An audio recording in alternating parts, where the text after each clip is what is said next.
近日，大熊猫国家公园枫统寨片区的工作人员在对野外采集回来的红外视频信息进行整理时，发现片区内拍到2大国宝级动物大熊猫和川金丝猴的珍贵视频。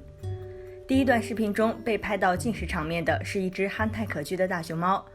它在雪地的水坑里喝了好一会儿水，然后走到旁边的竹丛一屁股坐下，薅了一把翠绿的竹子放进嘴里开始吃了起来。